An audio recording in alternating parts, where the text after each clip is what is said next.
Hello, welcome everyone back to the council meeting. Councillor Gossick and Jen in the chair today for the first time in a really long time. Let's start with a roll call with Ward 1. Good afternoon, Councillor Hanmer, present. Councillor Bodley, present. Good afternoon, Chair Bassick. It's Councillor Veith here. Councillor Freeman, present. Councillor Henry here. Councillor Bonago here. Mayor Jaworski here. Right, sorry, I forgot about you because usually you're here. All right, thanks everyone. I'll start with a territorial acknowledgement. We would like to begin by acknowledging that the land on which we gather, land on which we are broadcasting from, today is the land traditionally cared for by the Haudenosaunee, Anishinaabe, and Neutral peoples. We also acknowledge the enduring presence and deep traditional knowledge and philosophies of the Indigenous people with whom we share this land today. And then a moment of reflection and a couple of statements for the month of May. So at the beginning of this council meeting, we pause to think about the needs of our community. May we show wisdom and compassion in all our decisions.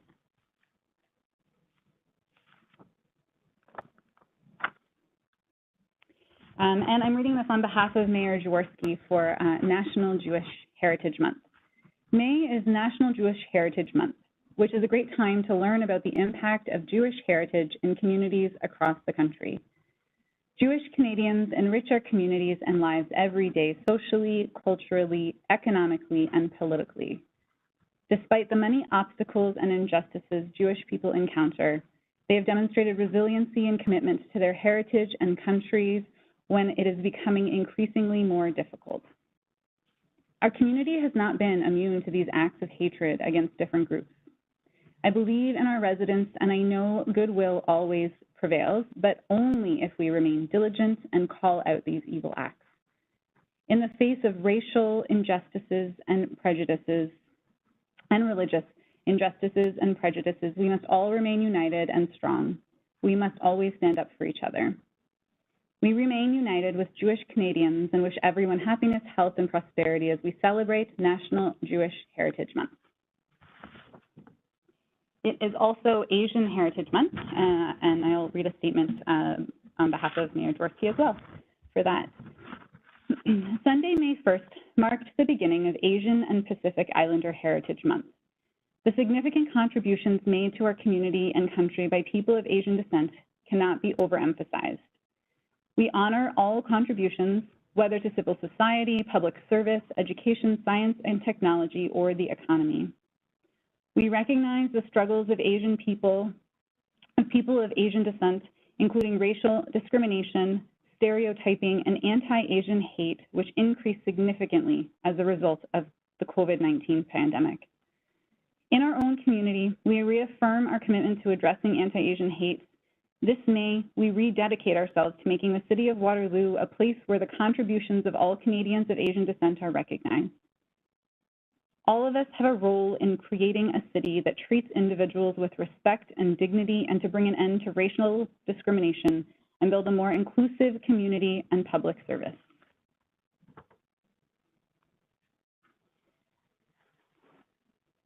Okay, moving on to item 7. Are there any disclosures of pecuniary interest and the general nature thereof?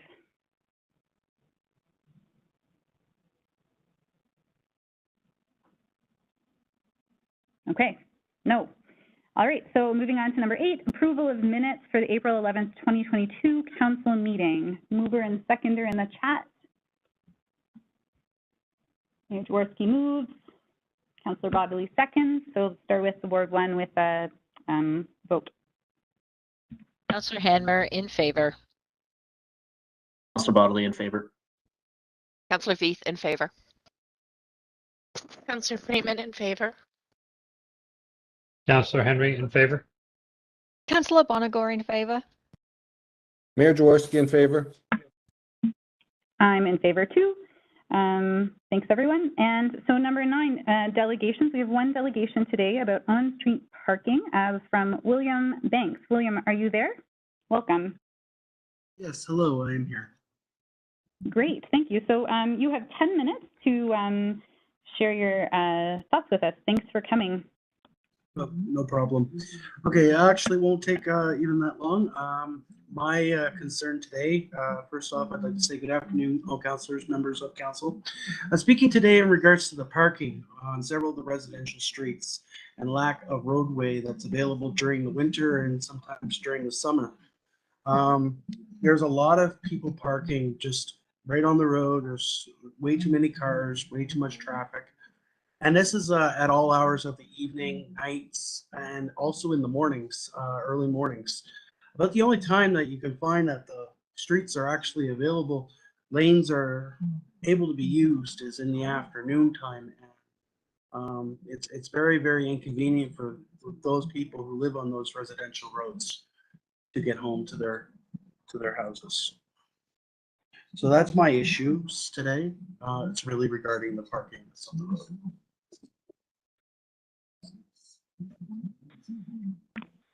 Okay, thanks.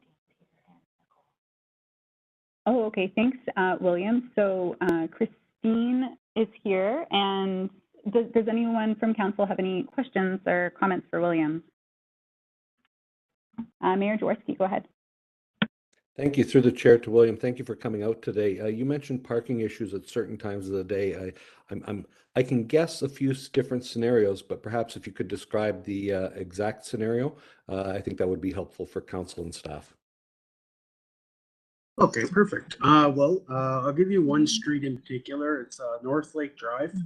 I live on North Lake, and I can find it very difficult to be able to get home from the main streets because of the parking that's occurring on North Lake Drive.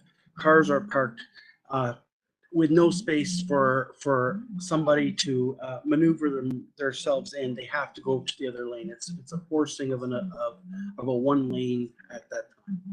So that's really what I'm trying to say. It's really minimal. You can't really travel. And then construction's starting, so it's going to get worse. That's my concerns, is that they're traveling. It's very difficult. Thank you very much, William. I was actually thinking about an upcoming item that we have at council that talks about the University District in particular, whereas you're talking about Ward 3. So I'll defer to Ward 3 Councillor Veith to perhaps get in touch or to find out more, perhaps ask questions now. Thank you, William. No problem. Thank you. Hi, Councillor Veith here. Can I just jump in for a second? Yeah, thanks. Thanks, William, for coming. I'm guessing that you're speaking mostly about in front of North Lake Woods Public School. And it's interesting to me because I had an email recently from a constituent with the same concerns about Fallingbrook Drive and people parking before and after school, dropping their children off on both sides of Fallingbrook. And so it's very difficult to drive a car between those two rows of cars when they're parked. But the other interesting thing is it's always been this way, and until now, like it's interesting to me that there's all of a sudden there's a concern. But I know staff are aware. So anyway, I don't have an answer, but thank you for coming. No And, problem. I know exactly what you mean, because school hours is another particular time, but you kind of got to understand that people have to be able to pick up their children. So my concern has really been over a year, and I just haven't really thought of how I could bring it up until beginning of this year. So that's why I'm looking to try to get it resolved. send me an email and we'll take it offline. Would that be okay? Yep. Okay, thank you. Thank you.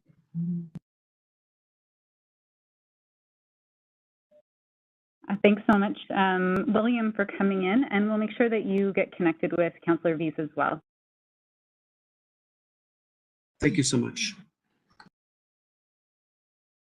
All right, everybody, we are moving on to item number 10, staff reports, and up first is the winter maintenance update. Is there a presentation?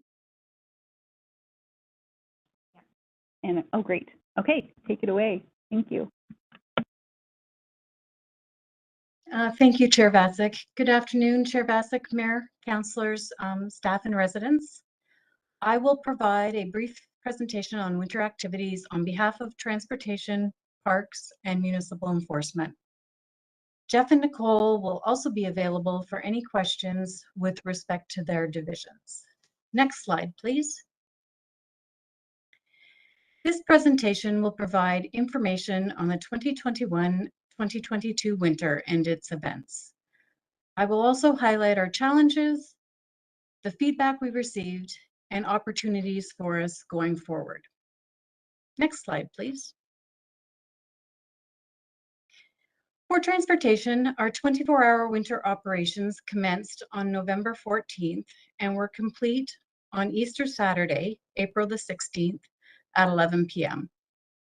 Park staff had 24-hour operations in place from November 29th until April 1st. Next slide, please. This winter had many challenges, as the amount of storms and the amount of snow from those storms was much greater than past years. The storm that started on January 16th saw approximately 15 centimeters of snow accumulate, the most we've seen in one storm since 2008. Staff worked tirelessly to clear the roads based on Ontario Regulation 239/02 Minimum Maintenance Standards, or as we call it, MMS, and these regulations are set out by the Province of Ontario. Each street within the city is given a road class based on a variety of factors, including road type and volume of traffic. Regional roads, city arterials, and GRT bus routes all receive top priority. Cul-de-sacs or Class 5 roads are the last on the list to be completed, and we have 24 hours once the snow has stopped to clear them.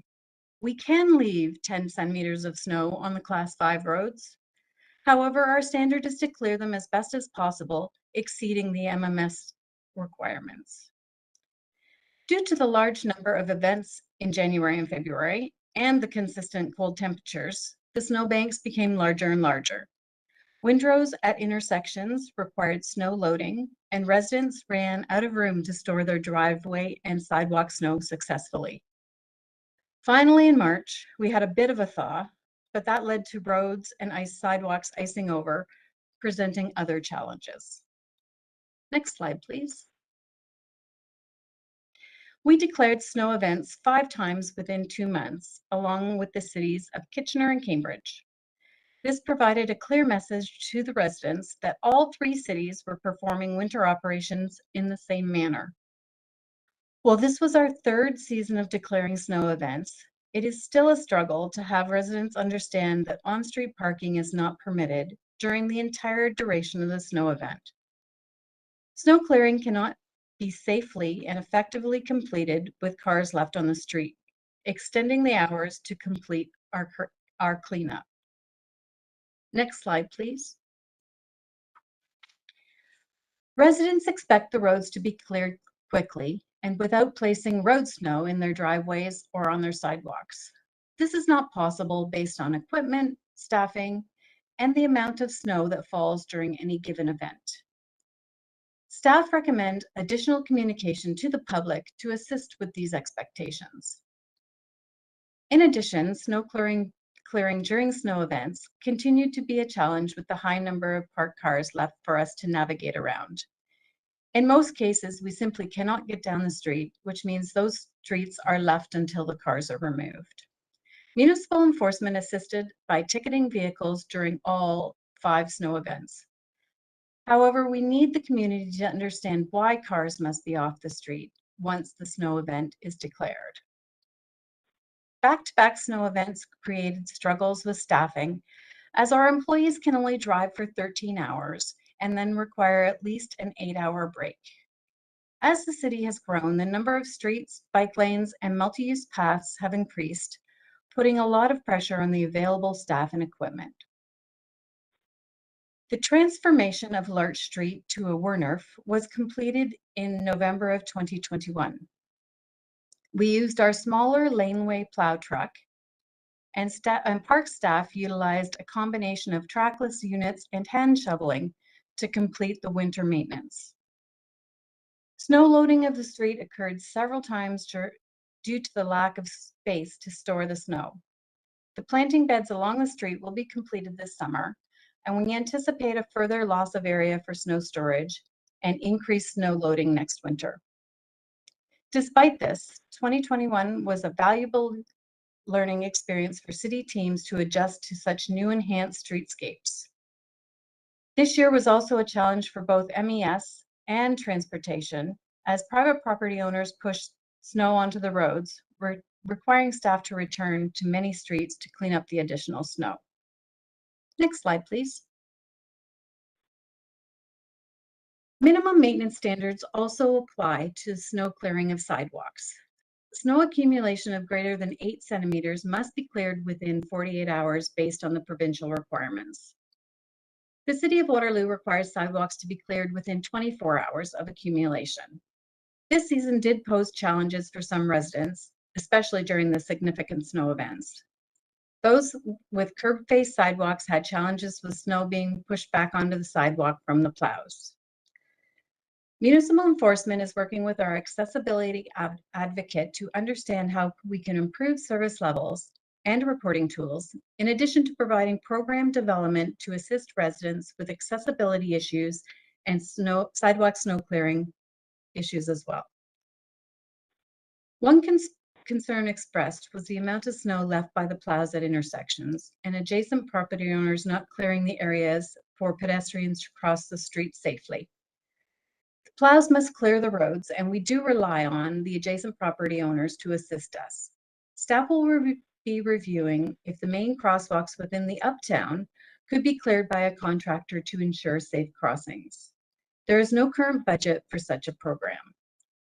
Staff will also look at the areas with little to no boulevard space for snow storage. This is also an important consideration for when roads are reconstructed in the future, and city engineering staff are conscious of this. Next slide, please.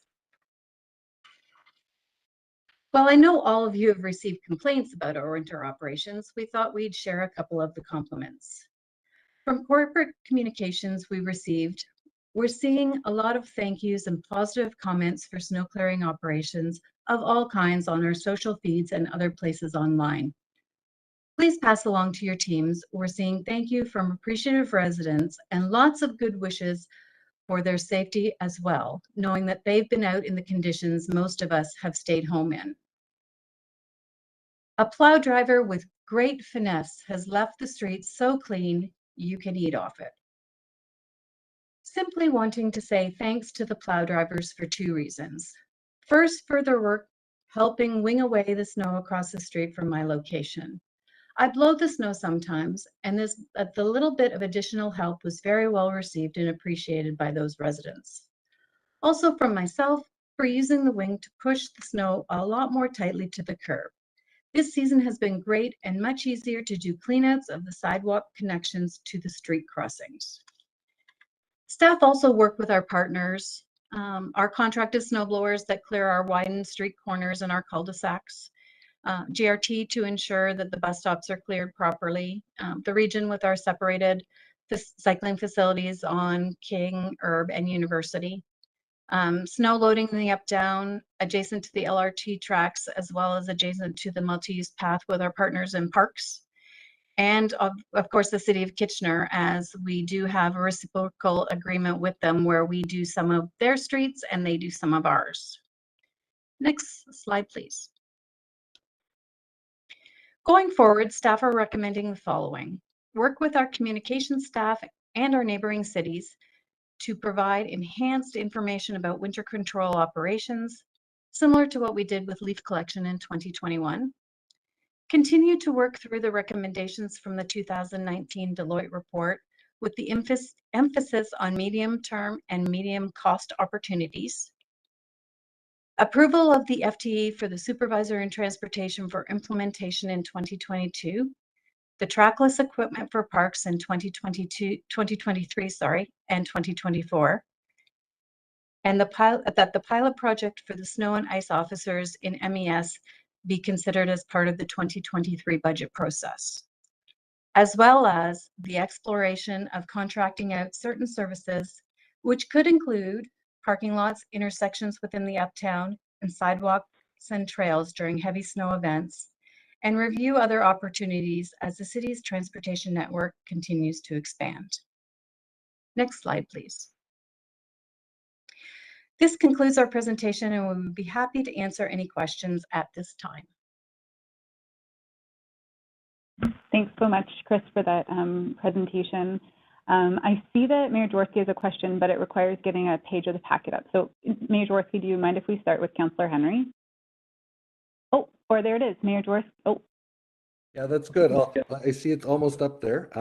A big thank you to the teams, Parks, Transportation, Municipal Enforcement Services for helping out during the winter. I would say from my standpoint, judging by lack or very few complaints, I think this was a good year overall, considering it was very, very tough in that one snowstorm. But Chris, I just wanted to drive into one of the items on the table, the Winter Control Reserve. If you see on the screen, the second last column, 5-year average costs from 1.7 million, it keeps going up and up and up. Finally, adding up to 2.7 million as the 5-year average costs. You know, when I look forward to next winter, costs of fuel, inflation, the impacts of climate change and climate change adaptation, the lack of availability of vehicles where you're having to pay full price for lots of things now.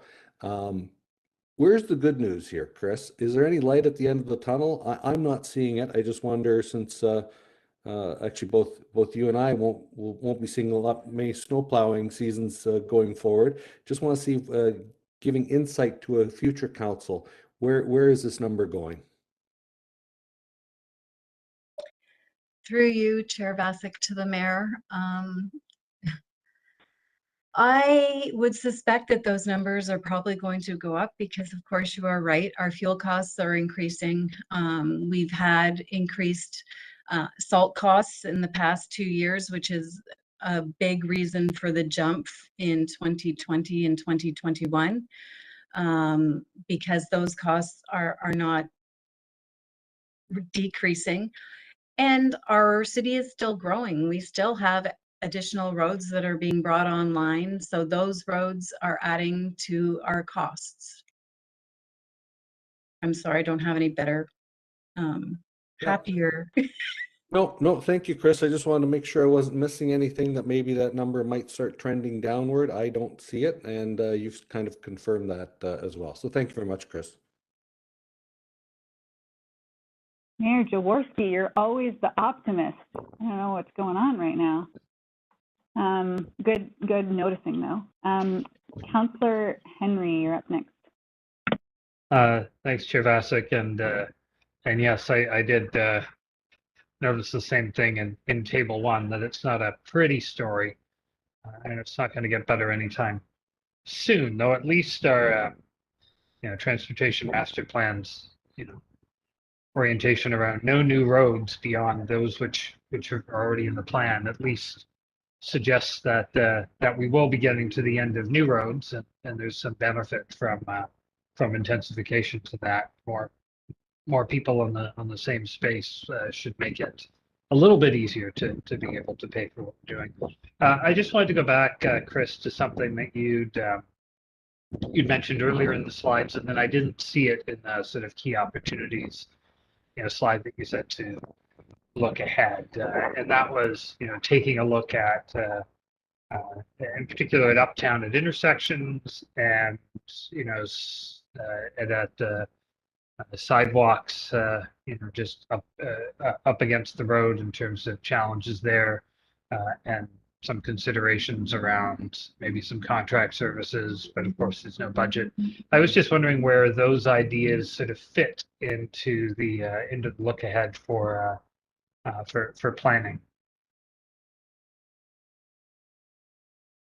Through you, Chair Vasic, to Councillor Henry, we are trying to broaden anything that we can look at as with respect to the concerns for curb face sidewalk and putting the road snow onto the sidewalk. So we're looking to explore whether or not we can, with hopefully with contract help, or depending on what type of winter it is, even with our own staff, to try and ensure that the crosswalks are cleared out. And I think part of this will be looked at it in our group that is looking at winter maintenance from the recommendations from the Transportation Master Plan. So going forward, I think that group will assist council in giving them a better idea of the options for providing clearing at corners and intersections in the uptown or on curb face sidewalks or sidewalks with little to no boulevard.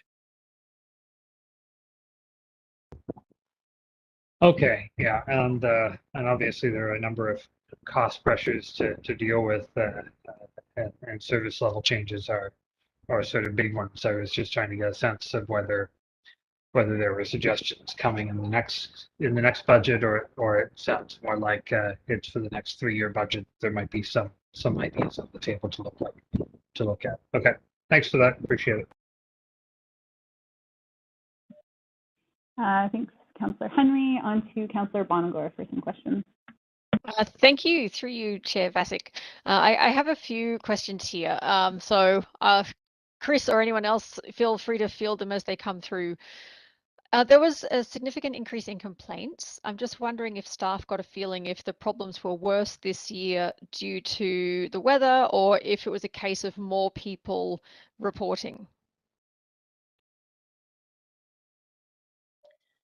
Through you, Chair Vasic, to Councillor Bonagor, I believe it was based on the 35 centimeter snowstorm that we had from January 16th to the 18th that we received a lot of concerns for that event, because we haven't had a 3-day event with that amount of snow in a good number of years. So I don't believe that the complaints were higher than normal. I believe that because there was a lot more snow, we just saw a regular amount of concerns being expressed to staff. Okay, that's helpful. Thank you. I noticed that there's one of the things put forward potentially is to have more trackless units, and I could see how those could potentially be very useful. I'm just curious, do we have the staff to use them? Through you, Chair Vasic, it's Jeff here. If I can jump in and answer that one, I'll give Christine a break. We definitely have the staff to use those 2 new units. Currently, we are running with 8 units, and they've actually run very well. The downtime on those units is not excessive. However, they are aging, and they will be requiring more time in fleet. And we already have the staff available to occupy those units, and would be able to make great headway if we had the ability to bring those units on in 2023 and 2024. Okay, that's great. I'm just going to jump from topic to topic so I don't take too much time. So when it comes to the difficulty of getting the word out about snow events, I've heard that in some cities, such as Montreal, the plows just issue a very loud alarm and people need to move their car or have it towed. I mean, have we been able to look at what other cities do to get some ideas for, because it's a big challenge to get information out about anything is a huge challenge. So is that part of the process or the consultation that's happening at the moment? Is that something we've already done? I'm just curious to find out, has someone else cracked it yet? Through Chair Vasic to Councillor Bonagor, we have had some conversations with our neighbors, Kitchener and Cambridge, and we are continuing to do so to try and do something that we all do the same so that no matter which of the 3 cities you live in, you're getting the same message.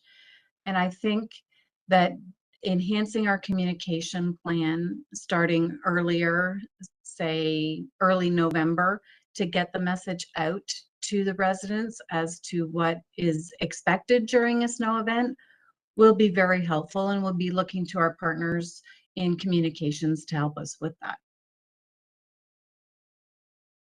Okay. But longer term, it might be interesting just to look further afield to see if we as a region could learn from others as well. Okay, next, plucking the next question from my bag of goodies. I know for Ward 7 in particular, those curb face sidewalks and intersection windows, I mean, those were by far the biggest challenges that residents were facing. So I was very heartened to see that your plan is trying to find ways to tackle that. I know, Chris, you and I have spoken about this at length in the past, and there have been lots of ideas brought forward. So I really appreciate the fact that you're still chipping away at this and trying to find a way to kind of work something loose. It's certainly, if we can solve the intersection issue, that takes us a long way to improving access for all ages and all abilities across the city, because not everyone can or wants to get into a car. Some people are trying to walk to the bus, and if they can't get past the corner, they can't get to the bus. So I'm very heartened by this. I'm just wondering, do you have any idea yet as to how you would assess which locations are most problematic, or which intersections or which curb face sidewalk streets would be considered for additional assistance if we were to make that possible? Through you, Chair Vasic, to Councillor Bonagor. At this point, we don't have specific locations. Off the top of my head, I probably can give you 20, and then you probably could give me 20 more, which would be really helpful. So we're going to need to look into it further. Obviously, our main intersections in Uptown would be something that we would be looking at first off, because of the number of pedestrians that use those intersections. So we would need to take a look at the Uptown, and we would also need to look at the traffic patterns from a pedestrian and or cyclist point of view, not a car point of view, of course, and determine how we can move forward with those locations.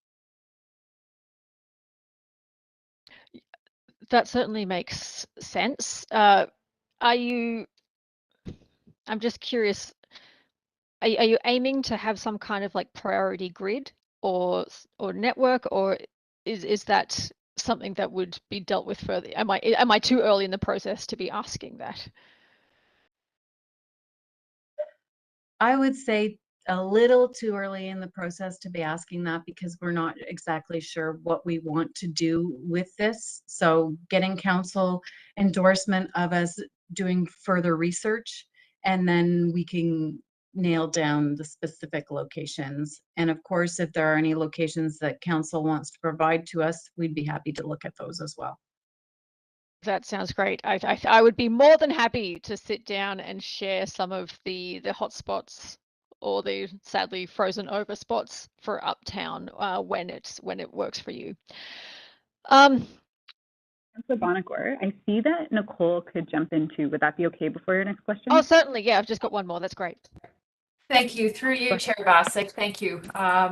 Yes, Councillor Bonagor, we also in municipal enforcement often have communication with residents as well when these situations occurred. So we will also be compiling information, and we can use that for future reference. So that is just one of my points about that communication. That sounds great, because your team also has a wealth of information and a strong track. You've got the history of where these issues keep coming up, so that's much appreciated. My last question is more broad. Chris, you were talking about the fact that staff have to keep you've got to maintain the provincial minimums.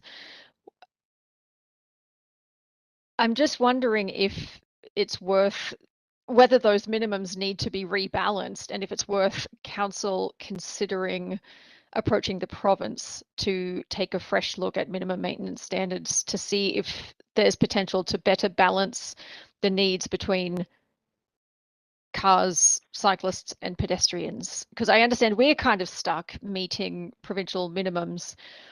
And I don't know, you may not even be able to speak to this, but I'd be interested to know, like, from your perspective or from anyone who's willing to weigh in, whether any change in or rebalancing of those minimums might help the city better meet resident expectations. Through you, Chair Vasek, to Councillor Bonagor. I think that the current snow accumulation information that the province asks us to follow. So for example, your cul-de-sac at a class 5, technically we don't have to do anything to that road until there's 10 centimeters of snow on that road. And we have 24 hours after it stops snowing to do anything about it. We exceed that because we never leave 10 centimeters of snow on a cul-de-sac. We're always plowing down as far as we can plow to. So I'm not sure if changing the MMS is going to change how we do things. What it means is that the equipment that we currently have, if we had a few more vehicles and a few more plow routes, we could get through those streets in a quicker manner and meet the needs of the residents, because the residents' needs, or their requirements, I guess, of how they feel that we should have the streets cleaned is different than the MMS. Okay, I think I'm speaking just even more broadly than that when we're looking at sidewalk clearing or trail clearing, because are there minimum standards for those as well? Yes, there are, and I'll let Jeff speak to those. No problem. Through you, Chair Vasek, to the councillor. There are, however, similar to what Chris was just saying, our service levels actually exceed the MMS, or minimum maintenance standards, for sidewalks and trails. So currently, those would be 8 centimeters. We can actually leave 8 centimeters of accumulation on the sidewalk. And our service levels, in our, I would say, our resident expectations, that wouldn't be okay. So we exceed the minimum maintenance standards already on both sidewalks and trails. Okay, no, I'm not surprised. I was just trying to find a way to maybe shake something loose, but it looks like I'm just going to have to keep thinking. All right, thank you, Chair. That's all from me. Thanks. Great questions, Councillor Bonagor. And up next is Councillor Bodley. Thank you, through you, Chair Vasek. My first few questions are related to the enforcement costs that we added to the budget there, and the request for that to be, or the looking at making that permanent in future budgets. So just generally speaking, I saw the number of complaints that we received is way up, and the number of orders that we issued is way up. And I think most residents would be happy to see that.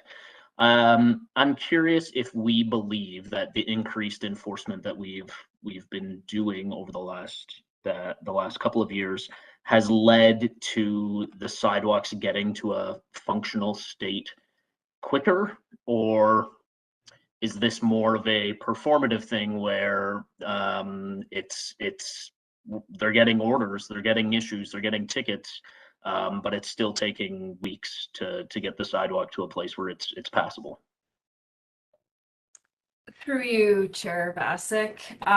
Thanks for the question, Councillor Bodley. I believe that there are sort of twofold as to the increase in complaints. I think this was also a significantly harsher winter with more snow, with the significant snow events.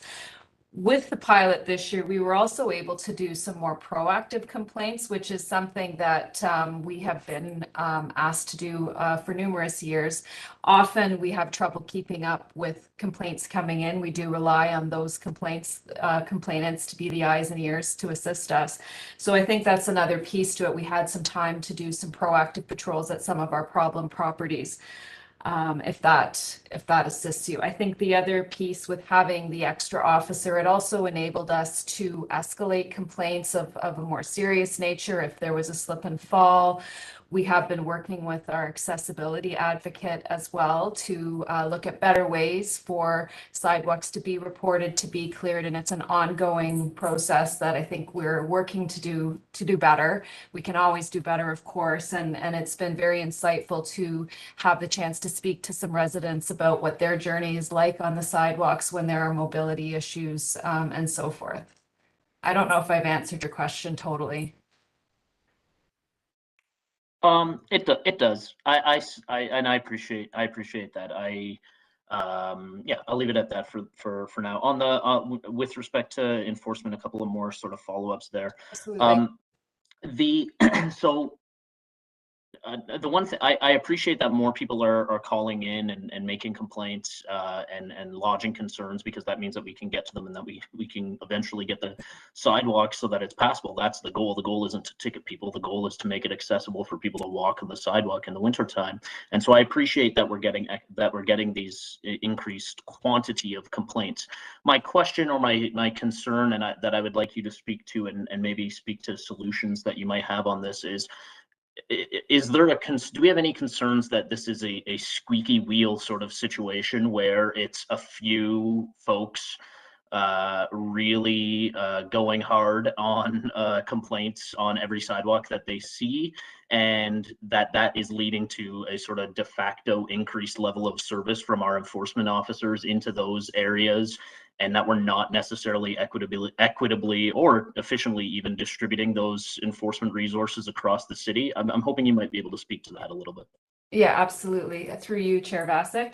I think that there is sort of a disproportionate number of complaints from a small number of repeat complainants. We do rely on residents to be sort of the eyes and ears because we only have so many officers. But one of the abilities is having the 3-zone approach with 3 officers. So we're sort of able to navigate and prioritize complaints. So potentially if there are a little more complainants that advocate a little more regularly, we're able to sort of prioritize the calls. However, any sort of issue on sidewalks are a health and safety issue potentially. And again, there are those challenges for those with mobility issues to navigate them. So we do take them all seriously, but the 3-zone approach has sort of enabled us to ensure that we're responding throughout the city on a consistent basis.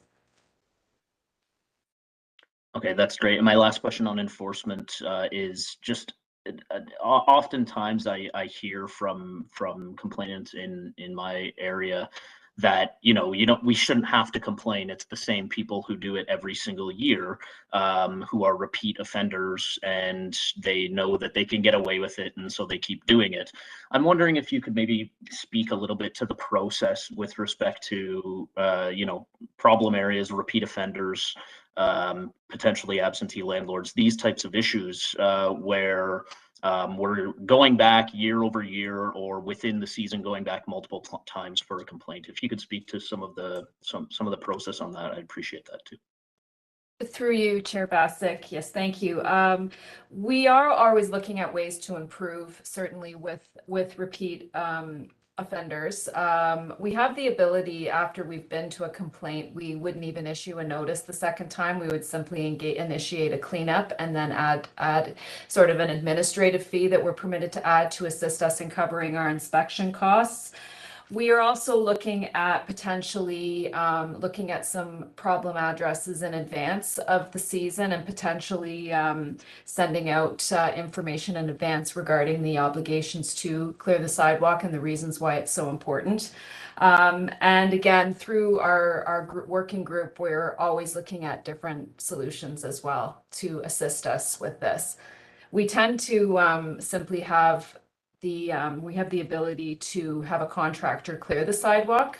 So that's typically what would happen if we attend at a residence and it hasn't been cleared, and we return and it's still not clear. So that's how we would do that. I don't know if you have any further questions to that, Councillor Bodley. No, that's very helpful, and I appreciate that, Nicole. Thank you. I have just one last question, not related to enforcement. And before I say, I do want to just note that all three team members, whether it's in enforcement or parks or in transportation, have been just excellent, in my opinion, this year with communication to residents and with communication to council.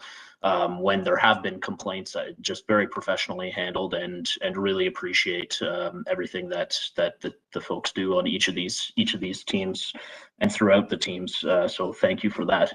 And my question is really just to give to give a voice to previous delegates who have come forward to council to talk about private sidewalk snow clearing. There's been a lot of conversation today around public sidewalks and the minimum maintenance standards there, and some of the challenges that we're facing in the report are highlighted, and I definitely appreciate those. And in particular, when we have a challenging snow season like we have this year, those challenges are amplified. And there are comments within the report talking about highest use routes, different levels of services there, potentially contract services for some of the equipment challenges that we've talked about in the next 3-year budget. And I'm wondering if there has been or will be, as part of the next 3-year budget, any consideration given to, if not full network private sidewalk snow clearing, if there will be any consideration given to highest use or priority routes around schools, transit, and high pedestrian traffic areas that may include private sidewalks, notwithstanding all of the budget pressures and challenges that we're facing therein. If we could have any commentary on that, I would appreciate that as well. Thank you. Through you, Chair Bassick, to the councillor, this is Jeff here. Yeah, so I don't want to get ahead of the recommendations coming out of the working group. However, I would suggest that as we look at those prioritization exercises and as we identify those routes, there will very likely be areas where there are private frontages currently maintained by the private homeowners that it would make more sense for us to do. Now, there's a cost associated with that, and that would be brought forward as a budget pressure. However, I do think that it makes a lot more sense to start doing some of those small areas where we can make the linkages more complete. As well, part of that prioritization exercise is hopefully going to look at what makes the most sense for the community. So currently we prioritize, we look at our areas, often we call them long runs, and these will be sidewalks that run along major roadway systems. And we prioritize those areas, but I'm very curious to get feedback from the community to see if they prioritize those areas, because they in fact may prioritize areas around schools more so. And if that's the case, then we can look at adjusting our approach, what we do first. One of the big challenges we have in sidewalk operations is those main streets with wide roads, the snow has to go somewhere. And often that somewhere is onto the sidewalk. So I can tell you a lot of the complaints that I was receiving in mid-January after that large snowfall event were complaints that the sidewalk hasn't been cleared, when in fact it had been cleared probably multiple times, but you couldn't tell because it had been filled back in. So if there's an opportunity for us to look at how we prioritize, maybe we hit those school areas first, and maybe we leave those long runs for the road plows to go through, get their work done, and then go out. So we're not repeatedly running out after the plow and doing those over and over again. So I don't want to get ahead of the recommendations of the working group, but I do strongly suspect that we'll be taking a lot of those ideas into consideration. That's excellent, Jeff. I appreciate that, and that it's a bit. It's always a more challenging conversation than folks maybe or myself even think. And I'm happy to hear that there's some sort of thought or insight going into some of that stuff. And I look forward to seeing what comes forward when the plan is more complete and the options are more concrete for council to consider. So thank you very much again. That's it from me, Chair Bassick. Thanks so much, everyone, for your questions, and thanks to Jeff and Chris and Nicole. Oh, and we have a mover. I do have a question as well myself. So this discussion was really helpful for me, and I'm so glad to hear that the working group is starting to think creatively about prioritizing routes, and that's really exciting to hear about just the curiosity around would school zones be the right move, and I think it might be if we're trying to get people to walk more to school, and I think I've talked to enough people to know that I think that parking and traffic in front of school zones is a challenge across the city, and so if we can get families using active transportation means, or more families using active transportation through all seasons, then the better. So really excited to hear that.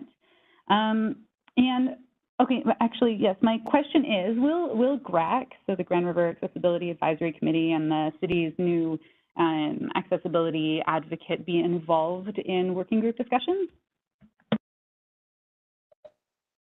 Through you, Chair Bassick, we certainly are involving our accessibility advocate, who is a part of that working group as well. And I think it's an important piece to it, and absolutely will be involved. Great, thank you. And then my second and last question is about just how we can expect to be, if council can expect to be involved in the process, and also how council can expect to be updated, and sort of what that looks like moving forward. Through you, Chair Bassick, the working group will be reaching out to all of our stakeholders, and that includes mayor and members of council. And as they work through the process over the next year, I guess, they will be having touch points with all of you. So if you have certain things that you want to talk to them, jot it down now, and when they connect with you, then you can provide that information to them. That's so great. Thank you so much for tackling this really big community issue, and for all your work over the last year. I know that when I had to send in a couple of complaints about corners specifically, there were a couple of times when I tried to get around the city with the stroller, and it was tough at corners especially, and those spots, when I called them in, got cleaned up really quickly, and I really appreciated that, just walking around with the stroller. And so the more accessible we can make the community, the better, and I appreciate everybody's really hard work on that. Okay, so we have a mover and Councillor Henry, and a seconder in Councillor Freeman. So now I'll go to Councillor Hanmer, who has a comment. Thank you, Chair Bassick. Through you, I was going to respond just to your question about GRAC and the involvement that GRAC has with the snow removal. It's a topic that comes up every year, and we spend a fair amount of time speaking about it, thanks in large part to the staff, who also present what's happening in each one of the cities. So the City of Waterloo advocate is also a member of GRAC, so we've got lots of opportunity to keep them up to date and also hear their input. So just wanted to close that loop, and then offer my thanks and appreciation to the staff for the tremendous report and the recommendations and suggestions on moving us forward in addressing the challenges of keeping our sidewalks safe. So thank you. Thanks, Councillor Hanmer. Do you want to start the vote? I think we're ready. I don't see anything else here. Okay, Councillor Hanmer in favor. Councillor Bodley in favor. Councillor Veith in favor. Councillor Freeman in favor. Councillor Henry in favor. Councillor Bonagor in favor. Mayor Jaworski in favor. And I am also in favor. Thanks.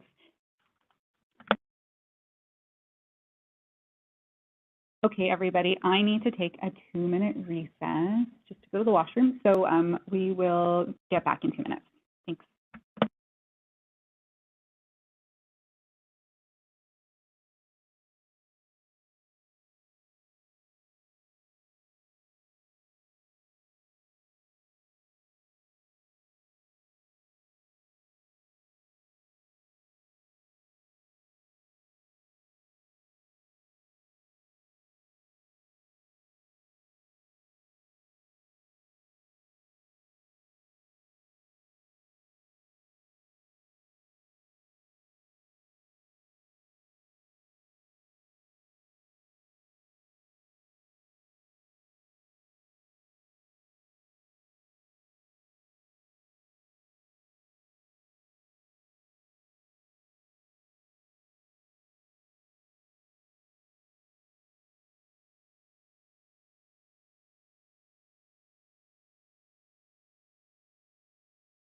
Okay, hello. Could everyone just put a quick note in the chat just so I know everyone else is here too? Maybe others took a break.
Okay, thanks everyone. So we actually have to do a roll call. Sorry about that for people who don't have the chat available to them. So can we start with you, Councillor Hanmer, Ward 1? Councillor Hanmer, present. Councillor Bodley, present. Councillor Veith, present. Councillor Freeman, present. Councillor Henry, present. Councillor Bonagor, present. Mayor Jaworski, present. Thanks everyone. Moving on to item 10C, award of tender for Herbert Street reconstruction from George Street to Union Street East. Gavin, you're up. I don't know if you have a presentation or you're just here for questions. Through you, Chair Vasic, I'm just here for questions. I do not have a presentation.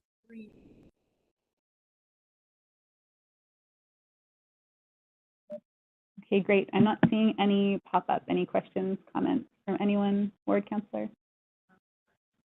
Great. Okay, Councillor Veith moves. Councillor Bonagor, maybe you can second if that's okay. And then let's start. Any comments, questions? I'll wait a second. All right, Councillor Henry, a question? Thanks, Chair Vasic. And Gavin, this is more of a higher level question than on this project. We've had a couple of these now come forward where, the reports indicate, we've seen some scope change in effect during the, from between when the project sheet was created and the budget estimate was created, and then when we see the tender awards sort of come back, and this is another one. So the combination of scope creep, of scope change, I should say, not creep, since the work needs to be done, and the construction pricing pushes us into these more challenging places. Where in this case, we're going to budget the other half of the project in the next council and commit to it now.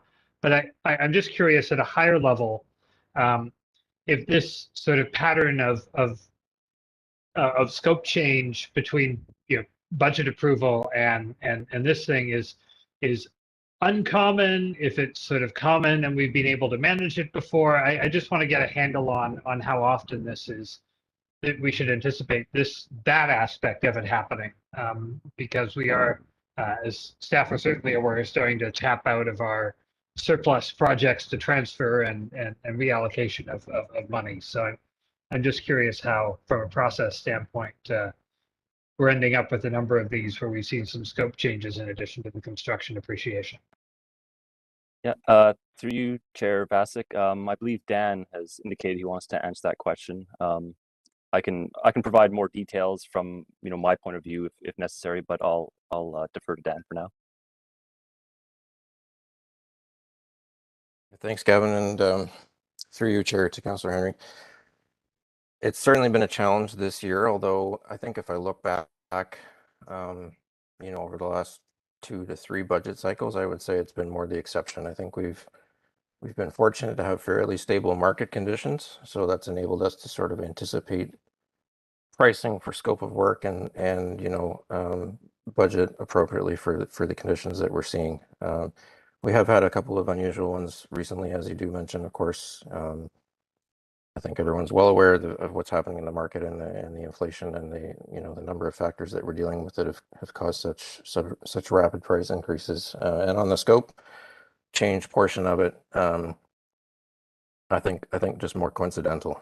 We certainly, though, are looking coming forward into the next budget cycle and beyond into two budget cycles and to the 3-year to really sharpen our pencils, though, and try to make sure that we're anticipating everything as well as we can. Granted, still going to be quite a challenge with the market conditions. But I think, looking back, it certainly has been more the exception that we're having to come back and, talk about scope changes and increases in budgets. And we've been pretty fortunate to see, pretty steady conditions. So hopefully things normalize a bit more as we go forward. But we are doing everything that we can to sort of head these off as much as possible in advance. Hope that helps. No, I appreciate that. And I just sort of flagged for folks, particularly the folks that are hoping to come back in next council, that the way this particular tender award is structured before it sort of is committing a sum of money in the next capital budget that isn't in here. In effect, will be one of those early approval of capital ahead of budget approval kinds of reports that the next council will see in December. And we're effectively committing to that now to get this project done and to keep it sequenced so that Union Street can still happen on the new timeline. So I just wanted to note those more unusual items. So thanks, Dan, for the higher level response on this.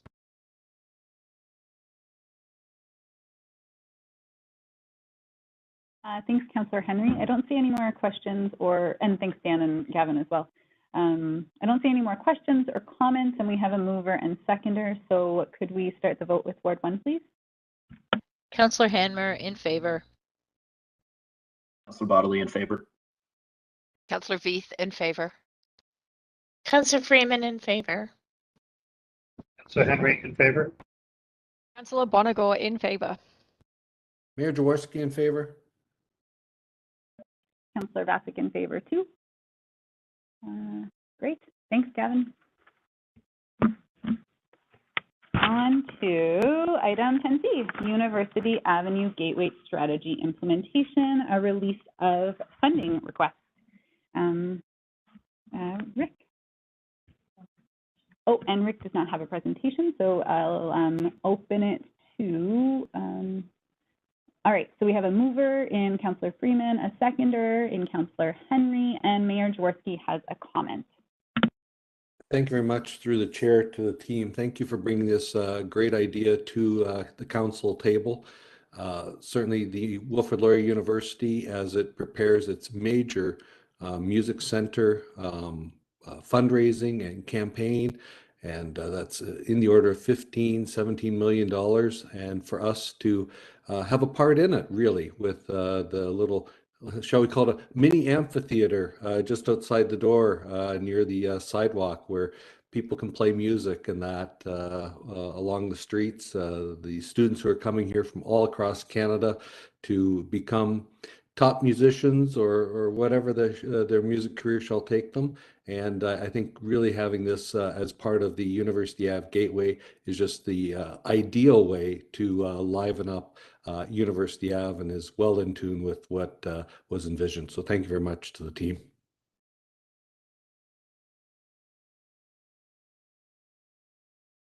Thanks, Mayor Jaworski. I totally agree. And the more outdoor spaces that are available to the public we can activate, the better. All right, let's just start the vote. Ward 1. Councillor Hanmer in favor. Councillor Bodley in favor. Councillor Veith in favor. Councillor Freeman in favor. Councillor Henry in favor. Councillor Bonagor in favor. Mayor Jaworski in favor. Councillor Vasic in favor, so that's passed. Councillor Henry, it sounds like you're in a motor race.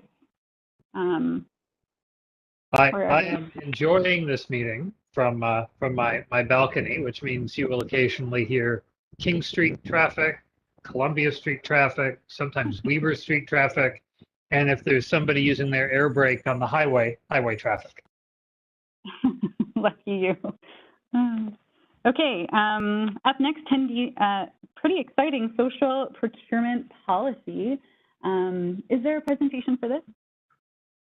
No presentation for this? Oh, there is. Okay, Jason. No, there is not. Sorry. Oh, thank you. Okay, good. Not good, just good that we all think the same thing now. All right, so I do have a slight amendment to make. So maybe we have a mover in Councillor Freeman. Is there a seconder? And Councillor, okay. So I've sent the amendment for information, and so I have a mover with my amendment and a seconder with my amendment. So I will say what that is, and it's just I just thought it was important, given this is a new policy and practice, that we also have reports on kind of how this is going, and metrics are not just established and tracked, but also reported on. So it says in the report, procurement staff will establish, track social procurement metrics, and the staff have helped. Have just said, yes, of course, we can report on that as well. So the amendment is to add and report on, so we can get a report back. And so thank you for moving and seconding that. And now up for a question and comment from Councillor Bonagor. Thank you. Through you, Chair Vasek.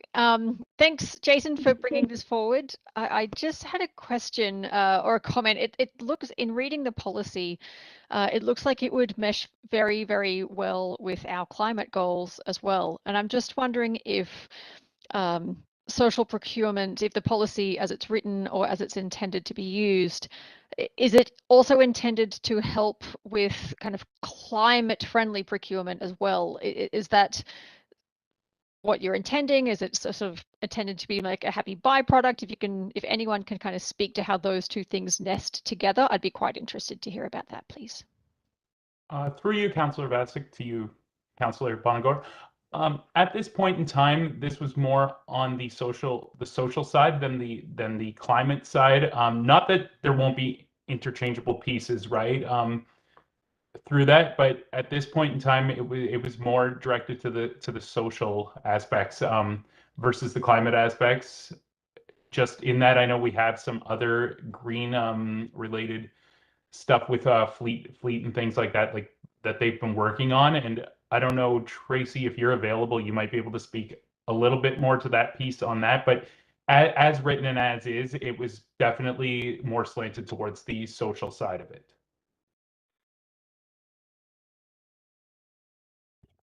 And just to add through you, Councillor Vasek, Jason is correct. It's more on the social side. A large part of the social policy is to ensure that we have clear opportunities for equity deserving groups, and we want to make sure that that's one of the main focuses of this policy. But yes, as you indicated, any climate impacts, they're also great, but we're more looking at the social. Okay, thank you. That makes sense, given the policy that as it was put forward. I will just plant the seed and say I do look forward to seeing how, as this progresses, how it can mesh in with our climate goals as well. Thank you. Thanks, everyone. I don't see any other questions or comments, so I think we could get started with the voting with Ward 1. Councillor Hanmer, in favor. Councillor Bodley, in favor. Councillor Beath, in favor. Councillor Freeman, in favor. Councillor Henry, in favor. Councillor Bonagor, in favor. Mayor Jaworski, in favor. Councillor Vasek, in favor. And that's approved unanimously.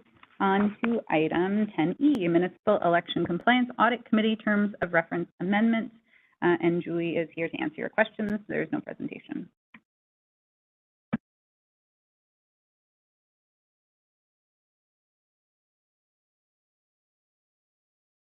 Mayor Jaworski moves, wants a second, if anyone wants a second. And Councillor Bodley seconds.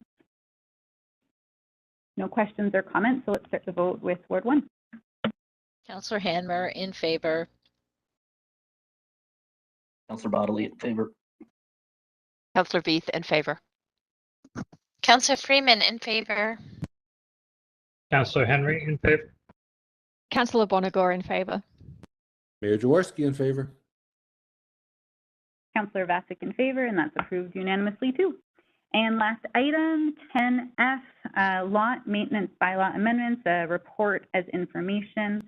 And Grant is here for questions too, I believe.